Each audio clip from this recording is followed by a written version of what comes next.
Prezadíssimos irmãos, neste momento estamos nos preparando para o início da palestra, rogando a Deus nosso Pai e ao nosso Mestre Jesus que nos envie os espíritos, aqueles irmãos abnegados que trabalham nesta área de proteção, de ajuda às reuniões, não só aqueles que estão presentes, mas também os que nos assistem pela internet. Que o Senhor da vida nos abençoe, nos dê a sua paz e dê também cobertura, proteção ao nosso Luiz Cláudio da Silva, que vai fazer a nossa palestra desta noite.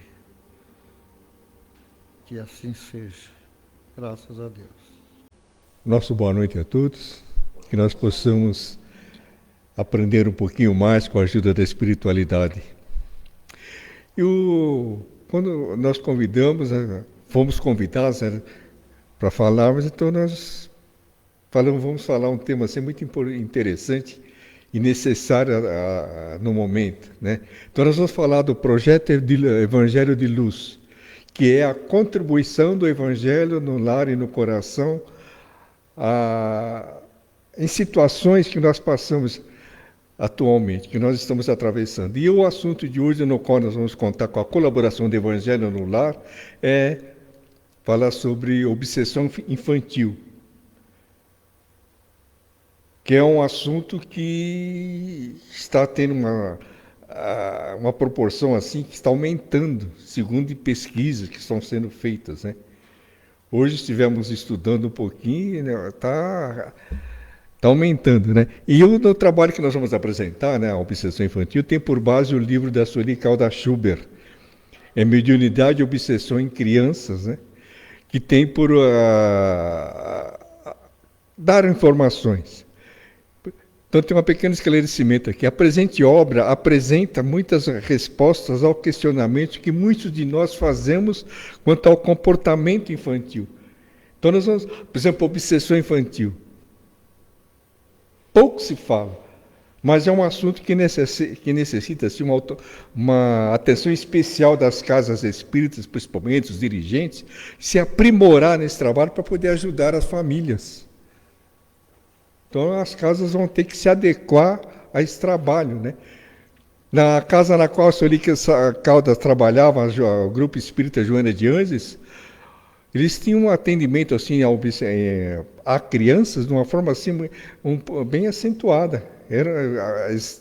E ela cita no livro aqui vários casos de famílias solicitando ajuda com crianças, que nós vamos apresentar. Mas nós vamos falar da obsessão, mas não assim de uma forma profunda, porque senão nós tomaríamos todo o tempo da palestra. Nós vamos explicar que a obsessão ela sempre tem uma causa, e muitas vezes são causas pretéritas, das existências anteriores, que de uma forma espécie de uma cobrança de alguém que se sentiu prejudicado, vamos dizer, no passado, e hoje se acha no direito de cobrar. Então ele começa a influenciar. Então essa é assim nós podemos falar da obsessão. Porque nós vamos tentar focar hoje, tentar mostrar a vocês o tratamento da obsessão infantil e a prevenção. Então nós vamos focar bastante. E o livro da Sueli Caldas-Schubert cita bastante muitos casos, suicídio em criança, obsessão infantil, criança com mediunidade, criança com transtorno noturno, crianças com vidência. Ela cita duas contribuições a uma situação como essa, que nós vamos falar a respeito. Evangelho no lar, evangelização infantil. Certo? Deixa eu ver. Então, dentro desse projeto, né, de luz, O Evangelho lá na contribuição com a obsessão infantil. Como proceder numa situação como essa? Então, como nós falamos, nós vamos focar no tratamento. Então, o tratamento espiritual abrange alguns aspectos extremamente necessários, né? A recuperação da criança e dos familiares. Quando a família aceita a orientação espírita, torna-se mais fácil alcançar bons resultados. Então, é esse trabalho que nós estamos tentando despertar nas pessoas.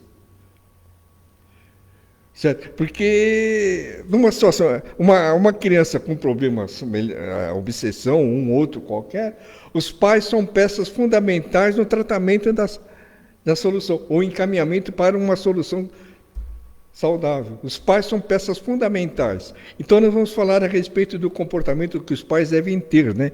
Então, quando a família aceita a orientação espírita, torna-se mais fácil encontrar bons resultados. Porque não adianta, por exemplo, a pessoa ficar nervosa, ficar chata, a criança está muito agitada, a criança tem uma série de problemas. Se os pais não mantiverem a calma, fica complicado. Deve-se esclarecer-os da necessidade de manter o ambiente mais harmonioso possível no grupo doméstico, onde cada um se empenhe em melhorar os relacionamentos. Então vocês observam que a família é peça fundamental. Se não houver um entrosamento na família, não tiver um ambiente elevado, o padrão vibratório não estiver cada vez mais elevado, torna-se difícil. Pode ir ao médico, pode ir ao psicólogo, psiquiatra, que se não mudar o comportamento em casa, fica complicado. Porque a influência inferior, a influência dos espíritos, eles aproveitam todas as oportunidades para poder atingir o objetivo dele, que é prejudicar a família através de alguém. E no caso, nesse alguém é a criança que é mais vulnerável. E muitas vezes o espírito ali infantil, naquele momento que está no corpo infantil, não tem compromisso com o passado, mas está sendo usado para atingir o pai, a mãe, o irmão, a família em si. E a Sueli Caldas-Subra cita alguns casos semelhantes a esse, que a criança era usada como instrumento de perturbação do ambiente familiar, né? Para tanto, olha só, é imprescindível a realização do culto do Evangelho no lar e no coração, pelo menos uma vez por semana. Essa é a maneira pela qual nós podemos começar a receber boas influências para podermos colaborar no ambiente. Porque se não houver mudança na maneira de pensar, fica difícil. O Evangelho lunar nos dá essa possibilidade de nós prepararmos o ambiente para que nós possamos receber ajuda espiritual, a ajuda de espíritos elevados, espíritos que estão envolvidos com o Evangelho lunar naquele momento na nossa casa. Uma equipe de espíritos lá para ajudar a nossa família. Então nós temos que fazer a nossa parte, que é preparar o ambiente da melhor maneira possível. Não é simplesmente durante o Evangelho lunar, tem que ser no dia a dia, tem que tomar muito cuidado. Certa vez estava ouvindo uma exposição de uma amiga, na casa da qual ela participa, lá elas têm um trabalho, e ela foi solicitada para prestar ajuda a um casal com uma criança recém-nascida que estava com uma febre elevada e não abaixava. Os médicos não conseguiam diminuir a febre da criança. Ela foi lá, e como ela chegou, o pessoal não estava preparado, falou assim: espera um minutinho que nós vamos preparar a criança, preparar o quarto dele, tudo. Então ela ficou na sala. Mas como ela é uma espírita atuante, tem evidência, ela disse que notava nas paredes manchas como se alguém tivesse jogado lama na parede. Ela ficou olhando, pensando e começou a orar, né, para ver se ajudava. Aí os espíritos mentores transmitiram para ela uma informação que aquelas manchas eram consequência do comportamento do casal, porque eles brigavam que nem gato e cachorro. Um xingava o outro de nome palavrões, nomes feios. E numa situação como essa, quem é a vítima? A criança. Então ela teve que se preparar para poder conversar com os pais, para poder esclarecer que o motivo da situação da criança que está naquele ponto era pelo procedimento dele, o comportamento deles. Então nós temos que tomar muito cuidado. Essas crianças de hoje, eles têm uma facilidade de assimilar muita coisa, boa ou má. Certo? Eles têm tá anos na frente da gente. Que no meu tempo, meu pai mandava eu sentar, eu sentava, eu obedecia, não tinha que ficar perguntando por quê. Minha mãe nunca perguntava para mim o que eu queria comer no almoço, na janta. Você come isso, ou então fica assim. Não tinha essa. Certo? Hoje não, as coisas mudaram. As mães, para fazer uma criança tomar um remédio amargo, não é fácil. E naquele tempo a gente tomava um remédio, acho que muita gente acho que se lembra. Nem todos tomaram aquele emulsão de Scott. A gente tampava o nariz para tomar aquele remédio. De tão ruim que era. O cheiro era triste. E minha mãe, ela resolvia fácil quando eu falava, eu não quero tomar, é ruim esse remédio. Minha mãe resolvia de uma facilidade incrível. Toma ou apanha. Pronto. O pior é que a gente às vezes apanhava e ainda tinha que tomar o remédio. Não tinha esse negócio de ficar questionando. Eu vejo lá o meu neto, se bateu de frente com ele e arrumou confusão. Tem que ser tranquilo. Então é isso que nós temos que transmitir às pessoas. Nós que estamos aqui na Casa Espírita aprendendo, estudando, trabalhando, nos dedicando, a preocupação em aprimorar constantemente, nós temos que fazer de tudo para passar às pessoas. As casas espíritas deviam dar mais atenção, por exemplo, à família, ensinar a família a fazer evangelho no lar com criança pequena. E transmitir à mãe que a criança tem que participar do evangelho no lar antes de nascer. Então tem que começar de uma forma correta. E isso que nós estamos procurando fazer. Fazer o evangelho no lar uma vez por semana. Então a casa deveria estar. No domingo nós fazemos lá o plantão do evangelho no lar. Já conversamos com várias pessoas, vão pedir informações. Conversamos com a mãe que ela tem um filho autista com 4 anos, que não verbal, quer dizer que ele não fala. Ela vai trazer aí, acho que não sei. Ela ficou de trazer o garoto. Então nós temos que nos preparar para atender essas situações. Se aparece uma mãe aí com filho autista em crise, desesperada, alguém vai falar, puxa, mas agora a gente está ouvindo a palestra, vai atrapalhar. Não vai, nós temos que fazer a nossa parte, atender. Então nós temos que, aos poucos, aprendendo a lidar com essas situações, para poder atender de uma forma correta, dentro daquilo que nós podemos fazer. Então a prática do Evangelho lá tem por objetivo transmitir informações e fazer uma tranquilidade, porque os Espíritos fazem uma faxina espiritual na nossa casa, quando nós começamos a fazer Evangelho lá. Uma faxina espiritual. No caso daquele casal, que nós citamos das manchas de lama na parede, eles foram orientados, começaram a participar das atividades doutrinárias da casa, reunião pública, levando a criança para tomar passe, tomar água fluidificada, certo? E encaminhar para a evangelização. Então foi mudando o comportamento.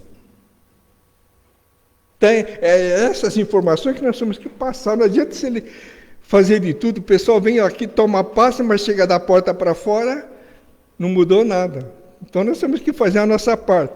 Olha lá.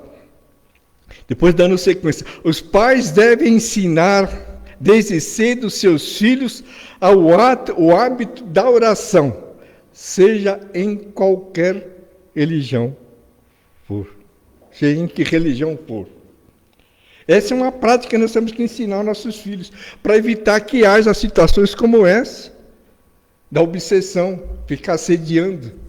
Criança que não dorme à noite. Então nós temos que... A oportunidade de colaborar é muito grande, basta que nós possamos nos aprofundar, esclarecendo, estudando, procurando adquirir condições para poder ajudar melhor. Certo? E temos um caso também de um casal que procurou foi ao centro espírita, foi encaminhado para o centro espírita para ser atendido no atendimento fraterno. Chegando lá, o atendente conversou com eles, explicou as atividades da casa, tudo. Falei, qual o motivo pelo qual vocês estão vindo aqui, né? Sabe o que é que nós temos um filho de 6 meses e ele não dorme à noite, ele grita muito. É um desespero total. Aí o atendente ouviu pacientemente e, como sempre, a ajuda espiritual naquele momento ela se torna muito acentuada. Então ele fez uma pergunta ao casal: vocês têm algum hábito diferente à noite? A gente gosta de assistir filme de terror. Então, você vê, então eles assistiam um filme, eles tinham o entretenimento deles, se divertiam, né? Se divertiam, gostavam daquilo, mas só que quando eles desligavam a televisão, o ambiente ficava impregnado com as imagens do filme. E a criança, como era vulnerável, ela não enxergava aquilo, não sei como é que fazia. Porque ela ficava desesperada, gritava e chorava a noite inteira. Por um procedimento que os pais achavam que estavam fazendo certo. Também foram orientados a participar das atividades doutrinárias da casa, a reunião pública, levar o garoto, tomar passe, água fluida, foram fazendo evangelho lá e aos poucos foram modificando. E a recomendação principal: não ligue a TV à noite. Nada. Faça uma leitura, faça alguma conversa de uma forma edificante, para evitar que haja essas influências. Então, vocês veem que os pais são fundamentais no tratamento da criança. E o hábito da oração, os pais devem ensinar aos filhos da melhor maneira possível. Eles têm que ter o hábito da oração para poder ensinar. E que a criançada de hoje precisa tomar muito cuidado com que nem um amigo fala, doutor Américo Sucena fala, Américo Canhoto fala. Quando você falar de Jesus para a criança, você precisa tomar cuidado com como você fala, porque ele vai acabar procurar saber se você faz o que você fala quando fala de Jesus. Não é como no passado, que é faça o que eu falo e acabou. Não vai, acabou. Hoje não, você tem que dar exemplo. Muitas vezes não é tão fácil. Os filhos, para poder adquirir o hábito da oração, tem que ver os pais orarem, tem que ver os pais conversarem de uma forma edificante, ter bom comportamento, para que ele receba bons exemplos, né? Então, no caso da oração, é fundamental que os pais aprendam. Inclusive, nós temos livros excelentes que nós podemos sugerir para poder, com orações para crianças. Olha só, orações para crianças. Panelinha de orações. Tem outro livro que é Sopa de Letrinhas, que são cada letra do alfabeto é uma oração que o autor colocou numa linguagem de criança curta, 4 linhas no máximo, né? Lá. E todavia muitos esquecem, né? Ou não se preocupam com essa parte da educação e formação da pessoa de bem, que é a parte da religião. Então o pessoal acha que não precisa. Tem 1000 diplomas, tem uma série de formações acadêmicas, faz isso, faz aquilo, mas quando não está trabalhando, é um cavalo, de uma forma mais clara. Então não tem esse procedimento de respeito ao próximo. Então nós temos que falar da melhor maneira possível, para que a gente possa orientar nossos filhos, evitar que a situação de uma obsessão se instale naquele momento. Nós temos que fazer de tudo, fazer evangelho no lar, encaminhar para a evangelização, fazer uma porção de coisas boas aos nossos filhos, bons exemplos, boa leitura. Durante o Evangelho Lar, tem livros infantis com histórias muito importantes que você lê e pode conversar com a criança. Então são situações dessas que nós temos que passar, ensinar as famílias. Muita gente não sabe ensinar a família a orar. Muitos não têm o hábito da oração, então fica difícil para eles fazer aqui. Como é que a gente vai orar? Então nós temos que fazer a nossa parte. Dentre os muitos pontos de orientação espírita, destaca-se o tratamento através do passe e da frequência dos familiares. Olha só, dos familiares, além do pai e da mãe, se tiver mais alguém, tem que ir junto. As reuniões doutrinárias, né? Para que aos poucos possam ir assimilando os princípios luminosos do Espiritismo. E, se for possível, a criança deve ser encaminhada para as aulas de evangelização infantil. Eu achei que a Sueli aqui ela foi muito simpática. O certo seria falar, os pais devem levar os filhos à evangelização infantil. Não é se possível. Ela foi muito simpática. É que agora não dá para me falar com ela, senão eu ia falar. Ela pode, talvez até esteja aqui ajudando assim. Mas é que nós tem que levar. Porque a família espírita ela tem que fazer de tudo para que os filhos sejam encaminhados à evangelização infantil, por exemplo, né? E hoje já pode trazer crianças aqui recém-nascida, que aqui a nossa casa tem um trabalho que eu considero assim, de uma importância muito grande, que é a evangelização de bebês. É um trabalho que merece todo o nosso respeito. Eu tenho um carinho especial à equipe que faz esse trabalho. Elas conseguem manter a atenção das crianças de 1 ano, 1 ano e meio. Já te fica, né? E eles ficam entretidos, elas conseguem movimentar.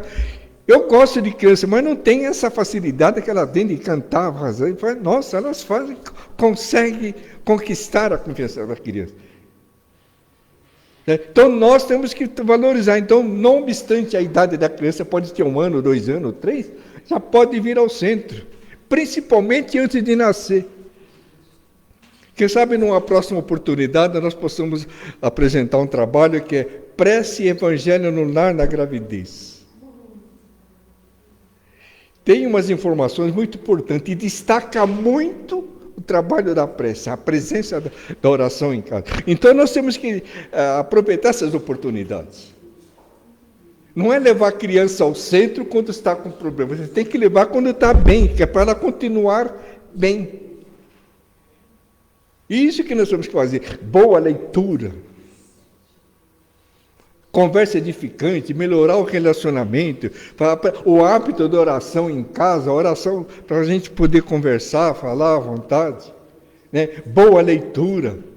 Nós temos livros ótimos, inclusive com os livros da coleção Fonte Viva, a gente pode fazer uma leitura por dia. Durante o Evangelho Lar, você pode fazer uma leitura, né? A gente faz a prece de abertura, depois a leitura e comentário do Evangelho do Espiritismo, do livro, né? Você pode comentar ali, se houver possibilidade, pode até optar por uma segunda leitura que nós recomendamos, o livro Pão Nosso e os demais, Fonte Viva, Vinha de Luz, Ceifa de Luz, né? São livros que nós recomendamos para que possa manter um pouco mais a tranquilidade. E pode fazer uma leitura, por exemplo, do livro Pão Nosso, uma leitura por dia, só uma por dia. Se houver possibilidade, de 6 em 6 horas. Mas vou ficar lendo 4 vezes a mesma lição? É nesse momento que a espiritualidade aproveita para poder ajudar você a aplicar passe, tira as más influências do momento ali que está te perturbando. Então, são momentos que nós temos que valorizar. E não sei se vocês sabem, o livro Pão Nosso foi eleito o 3º melhor livro cristão no mundo, perdendo simplesmente o primeiro lugar que foi a Bíblia, depois eu não sei se é o Alcorão. Então ele é o 3º livro mais cristão no mundo. Então as pessoas, os representantes de várias religiões, chegaram a essa conclusão que o livro Pão Nosso é um dos melhores livros cristãos, o conteúdo do livro. Então nós temos que valorizar isso, aproveitar a oportunidade. O livro Pão Nosso merece ser lido, relido várias vezes. Podemos considerar, por exemplo, os livros da coleção Fonte Viva, né? Um frasco com 180 comprimidos. Cada comprimido para alma. 180. Você pode tomar 3, 4, 5, 6, até 10 comprimidos por dia, que não tem efeito colateral. Porque você vai cuidar da alma, que é o principal. Então, quanto mais tranquilo você ficar, a maior a possibilidade da espiritualidade colaborar com a gente, com umas situações diferentes. A Edivaldo, no livro Palavras de Luz, ele afirma, né, que toda a criança portadora de tal problemática, obsessão, né, deve receber passes na casa espírita em dias próprios e usar água purificada. Então a criança ela tem que vir. Toma, nem que for para tomar o passe para casa, às vezes está com algum imprevisto, alguma coisa, não tá. Traga a criança, porque o fato dela ficar aqui na evangelização ajuda. E nós falamos da evangelização de bebês. Se nós conversarmos com as evangelizadoras lá, a respeito das crianças, muitas lá estavam super complicadas. Não queria ficar na sala, nada. Hoje ficam tranquilos, entram sozinhos na sala. Porque o trabalho de evangelização não é simplesmente transmitir informações, é tratar a criança. Então, lá dentro da sala de aula, a espiritualidade está ajudando, está colaborando, está fazendo de tudo para que haja mudança. Então, nós temos essa oportunidade de contar com a espiritualidade ajudando numa situação como essa. Então, é por isso que as casas espíritas vão ter que se adequar à situação atual. Nós estamos vendo uma série de problemas que estão surgindo assim. Crianças com autismo, isso está aumentando cada vez mais. E são situações que nós temos que nos preocupar em aprender um pouquinho mais para poder ajudar. Criança que não fala em casa, não tem, como é considerado não verbal, mas se comunica em outros idiomas. Só a doutrina espírita que consegue explicar. Então nós temos que aproveitar essas oportunidades. Né? Já está quase na hora. Falta pouco. Então, e no trabalho de atendimento à criança, a recomendação é que ela não participe da reunião de desobsessão, que o problema é levado lá, encaminhado para a reunião, e os espíritos vão dar uma solução. Inclusive, a Sueli tem um caso, ela cita vários casos, mas tem um deles que me chamou a atenção. Uma mãe foi procurar a casa espírita na qual ela trabalhava, na época, o grupo Joana de Anjos, pedindo ajuda com uma filha de 6 anos, que a garota à noite era um terror, ela gritava, chorava. Durante o dia, às vezes, mudava o comportamento. E tinha vezes que, mesmo durante o dia, ela mudava, xingava a mãe, xingava todo mundo, não sei o quê. E, em dado momento, ela falou com o pai por que ela ficava assim, né? Que ela via um espírito na porta, uma mulher muito feia ali no quarto dela. Falou, você tem que perturbar a sua mãe, você tem que perturbar cada vez mais, porque a sua mãe ela é muito brava, ela é muito má. Por quê? Na reunião de desobsessão, esse espírito ele esteve presente, recebeu orientação, né, foi doutrinado, e perguntou, por que você faz isso? Não, é que no passado a mãe da criança roubou meu marido. Ela fala que roubou, não sei. Então ela queria se vingar. Como ela não conseguia atingir a mãe, a criança passou a ser o instrumento. Então nós podemos evitar tudo isso, seguindo as orientações que nós devemos fazer. Participar das atividades doutrinárias aqui da Casa Espírita, aprimorar nosso sentimento de caridade e de respeito ao próximo, a prática da oração, nos tornar ferramenta da espiritualidade para ajudar o próximo. Por exemplo, eu não preciso saber que fulano que está ao meu lado tem problema, mas a espiritualidade sabe. E se eu estiver em condições, aí eles podem me usar como ferramenta para conversar com a pessoa. Então nós temos que estar sempre prontos para ajudar, colaborar. É a frase da prece de São Francisco de Assis: fazei de mim um instrumento da sua paz. Nós temos que nos tornar um instrumento cada vez mais aprimorado para ajudar, colaborar, orientar e fazer o melhor possível. Está tão gostoso falar aqui com vocês que se deixasse ficava. Mas nós temos um compromisso, temos o horário, né? Então vamos aproveitar esse momento, nosso agradecimento à espiritualidade, pela oportunidade de estarmos aqui conversando um pouquinho, aprendendo um pouquinho mais. Que todos sejam assistidos, que os familiares de cada pessoa aqui presente possam ser atendida, a família, os amigos, todos possam ser muito bem atendidos nesse momento. Que a espiritualidade amiga possa abençoar a todos, principalmente a nossa casa, os seus trabalhadores, colaboradores, para que possam atender melhor e mais cada vez, sempre que possível. Que todos nós possamos nos tornar ferramenta da espiritualidade, na propagação da paz, da alegria, da satisfação, que nós possamos colaborar com a felicidade do próximo. Prezado Mestre, como instrumento de trabalho, solicitamos a sua autorização para encerrarmos a reunião. Assim seja, e muito obrigado.